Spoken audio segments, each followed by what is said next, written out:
মেইলটা আসার পর ডিটেলস দেখার আগে ছবিটা দেখে আমার চোখ ছানা বড়া হওয়ার অবস্থা। এই তো সেই ছেলেটা যাকে আজ মেরে এলাম। বেঁচে আছে কিনা আল্লাহ মালুম। নাম রাফসান চৌধুরী, এতদিন আমেরিকা ছিল। বাংলাদেশে ওর কেউ আছে কিনা জানা নেই। আমি রাজনকে আবার ফোন দিলাম। আমি বললাম হ্যালো। রাজন বলল হ্যালো স্যার। আমি বললাম আচ্ছা ও এখন কোথায় আছে জানো কিছু তোমরা? ছেলেটা হসপিটালে, কেউ খুব মারধর করেছে নাকি। ডাক্তারের সাথে কথা বলে জানতে পারি এখন সে কোমায়। আমি বললাম যা। রাজন বলল কি হলো স্যার? আমি বললাম না কিছু না। আচ্ছা তুমি তোমার কাজ করো। এই বলে ফোনটা কেটে দিলাম। কাজটা কি করলাম? কোমায় পাঠাই দিলাম।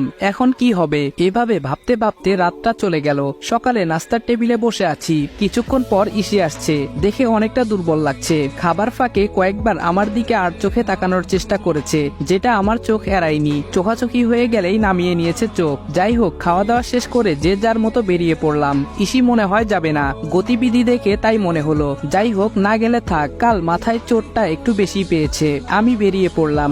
গেটের সামনে আমি বাইক স্টার্ট দেব, তখন বাবা এগিয়ে এসে বলল রাজ আজকে একটু তাড়াতাড়ি ফিরো, আমার একটি কাজ করে দিতে হবে বাবা। আমি বললাম আচ্ছা আঙ্কেল। বাবা বলল ধন্যবাদ। আমি বললাম আসি। এই বলেই বাইক স্টার্ট দিলাম। অফিসে পৌঁছে নিজের কাজে মন দিলাম। তখন ম্যানেজার ডেকে পাঠালো। আমি বললাম স্যার আসবো? ম্যানেজার বলল আয় আয় এখানে বস। আমি বসে পড়লাম। ম্যানেজার বলা শুরু করলো, একটা দুর্ঘটনা ঘটে গেছে জানিস?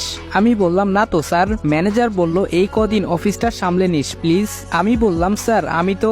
বলার আগেই থামিয়ে দিল।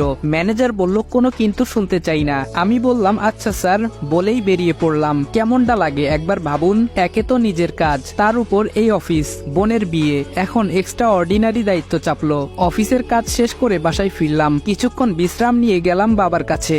আজ বিকেলে কি একটা কাজ যেন করে দিতে বলেছে, তাই গেলাম। আমি বললাম আঙ্কেল। বাবা বলল আরে রাজ এসো। আমি বললাম কিছু একটা কাজের কথা বলেছিলেন। বাবা বলল ও হ্যাঁ আমি তো ভুলেই গেছিলাম। শোনো বাবা, রোহানদের বাড়িতে কিছু জিনিস পাঠাতে হবে। আশরাফ তো একটু ব্যস্ত অফিসের কাজে, তাই তোমায় বলছিলাম আর কি। যাবে বাবা? আমি বললাম আচ্ছা ঠিক আছে। বাবা বলল তাহলে বিকেলে তৈরি থেকো কেমন? আমি বললাম আচ্ছা ঠিক আছে। এই বলে রুমে চলে এলাম। এসেই অগ্নিকে ফোন দিলাম। আমি বললাম অগ্নি আজকে তোমরা সামলে নিও, আমি একটু অন্য কাজে ব্যস্ত থাকবো। অগ্নি বলল ওকে স্যার, আপনি নিশ্চিত থাকুন। আমি বললাম অল দ্য বেস্ট বাই বলে ফোনটা কেটে ল্যাপটপে যতটুকু সম্ভব কাজ করার চেষ্টা করলাম। দেখতে দেখতে বিকেল হয়ে গেল, তাই আমি রোহানদের বাসার উদ্দেশ্যে বেরিয়ে গেলাম। কিছুক্ষণ গাড়ি চলার পর চৌধুরী বাড়ির সামনে এসে গাড়ি থামলো। আমার সাথে আরো কয়েকজন এসেছে আমাকে সাহায্য করার উদ্দেশ্যে। সবাইকে দিয়ে সব জিনিসপত্রগুলো ভেতরে পাঠিয়ে দিলাম। তারপর আমি ভেতরে ঢুকলাম। মিসেস চৌধুরী অর্থাৎ রোহানের মা রাবেয়া চৌধুরী এগিয়ে এসে আমাদের আপ্যায়ন করার জন্য ব্যস্ত হয়ে পড়লেন। আন্টি বলল এসো এসো তোমরা বসো এখানে। আমি বললাম আন্টি এত ব্যস্ত হওয়ার কিছু নাই, আসলে আশরাফ ভাইয়া একটু ব্যস্ত থাকার কারণে আমাকে আসতে হলো। আন্টি বলল তাতে কি হয়েছে, একজন এলেই হলো, তোমরা বসো। এই বলে উনি ভেতরের দিকে গেলেন, আর আমি এই দিকে চারদিকটা ভালোভাবে চোখ বুলিয়ে নিলাম। এমন সময় পেছন থেকে কেউ ডাক দিল। পেছন ফিরে দেখি রোহান। রোহান বলল hi I am Rohan, I think you Raj. আমি বললাম ইয়া বলে দুজন হাত মিলিয়ে নিলাম। রোহান বলল আরিশপার মুখে আপনার নাম আর কথা শুনেছি। আমি একটু অবাক হয়ে বললাম তাই নাকি? রোহান বলল আরিশফা বলেছিল ওর আরেকজন ভাই ছিল আদিব ভাইয়া, অনেক ছোটবেলায় নাকি হারিয়ে গেছে। আপনি নাকি দেখতে অনেকটা ওর ভাইয়ের ছোটবেলার চেহারার সাথে মিল যায়। রোহান এক নাগারে কথাগুলো বলে যাচ্ছে আর আমি শুধু শুনছি। রোহান আরো অনেক কথা বলল, সাথে আমিও টুকটাক বললাম। আমি বললাম আচ্ছা থাকো, আমি উঠলাম।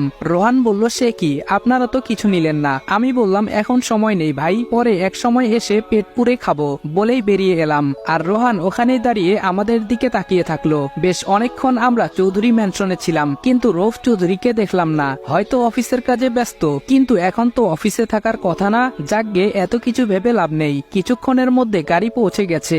আমি ভেতরে গিয়ে বাবাকে জানিয়ে দিলাম সব ঠিকঠাক মতো পৌঁছে গেছে বলে রুমে এসে ফ্রেশ হয়ে নিয়ে রুমে কিছুক্ষণ বসে থাকলাম। কেমন যেন লাগছে, মনে হচ্ছে আমার অবর্তমানে আমার রুমে কেউ প্রবেশ করেছিল। কেমন যেন খটকা লাগছে। তখনই মনে পড়লো আজকে রুমে তালা দেওয়া হয়নি। কে আসতে পারে বুঝতে পারছি না। কার্ড আর পিস্তল আমার সাথেই ছিল, তবে ল্যাপটপটা বাসায় ছিল। তাড়াতাড়ি গিয়ে ল্যাপটপটা অন করে দেখলাম না তেমন কিছু হয়নি, আর হবেই বা কি করে। অনুমান করে পাসওয়ার্ড দেওয়া কারো সাধ্যের বাহিরে, তাই নিশ্চিত হলাম পুরো বাড়িতে বিয়ের তোড়জোড় চলছে। আমি কোথা থেকে শুরু করব বুঝতে পারছি না। রাফসান চৌধুরীর উপর যেই সন্দেহের তীরটা গিয়ে ঠেকেছিল, কিন্তু সে তো এখন কোমায়। কি করি? রোহান চৌধুরীকে সন্দেহের কোনো অবকাশ পেলাম না। ছেলেটা খুব অমায়িক আর ভদ্র বলেই মনে হলো। তাহলে সন্দেহ এখন কাকে করব?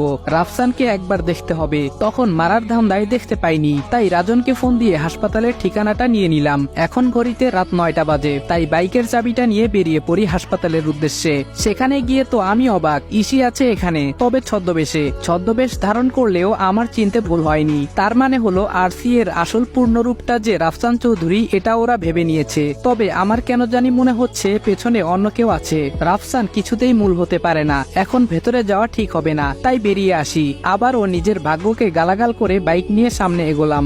বাসায় যাব না, তাহলে এখন কোথায় যাব ভাবতে ভাবতে রাতুলদের বাসার সামনে এসে দাঁড়ালাম। কলিং বেল চাপতেই নীরব দরজা খুলে দেয়। নীরব বলল, স্যার আসুন আসুন। আমি বললাম, বাকিরা কোথায়? নীরব বলল, সবাই আছে স্যার, ওরা রুমে কাজ করছে, বসুন স্যার, আমি সবাইকে ডাকছি। আমি বললাম, ডাকতে হবে না, আমি যাচ্ছি ভেতরে। নীরব বলল, ওকে স্যার, এই বলে গেট লাগাতে চলে গেল।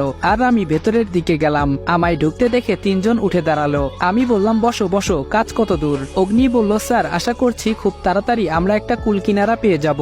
আয়াস বলল, স্যার সন্দেহভাজন সবার উপর নজর সমান তালে চলছে, তবে কাউকেই তেমন ভাবে ধরা যাচ্ছে না। এর মানে এই নয় সবাই ধোয়া তুলসী পাতা। স্যার অনেকের কাজ যাচাই করা হচ্ছে, আর অনেক অবৈধ সম্পদ বাজেয়াপ্ত করে কোষাগারে জমা দেওয়া হয়ে গেছে।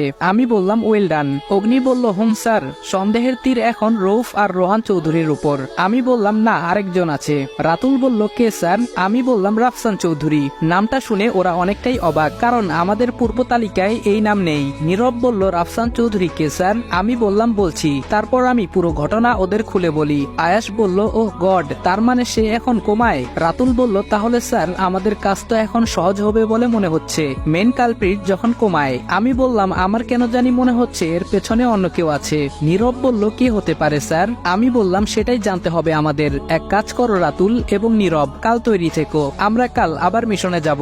দুজনেই বলল, ওকে স্যার। অগ্নি বলল, স্যার আমি যেতে চাই। নীরব বলল, চুপ। অগ্নি বলল, তুই চুপ, তুই বাসায় কাজ কর। আমি বললাম, শান্ত হও, তোমরা আমার কথা শোনো। কাল নীরব রাতুল তৈরি থাকবে, আর এরপরে যেই মিশন হবে তখন ইনশাআল্লাহ অগ্নি এবং আয়াস যাবে। ওদের সাথে আরো কিছু কথাবার্তা বলে আমি বেরিয়ে পড়লাম। রাত এখন 11:30 বাজে। সবাই এখনো সজাগ, তাই আস্তে আস্তে ভেতরে ঢুকে পড়লাম। সোজা নিজের রুমে চলে এসেছি। ফ্রেশ হয়ে এসে সোফায় বসেছি। হঠাৎ কার্ডটার কথা মনে হলো। পকেটে হাত দিয়ে দেখি আমার কার্ড নেই। সারা ঘর খুঁজে কোথাও পাইনি। কোথায় গেল আমার কার্ড? কেউ নিয়ে যায়নি তো? আমি কি ধরা পড়ে গেলাম?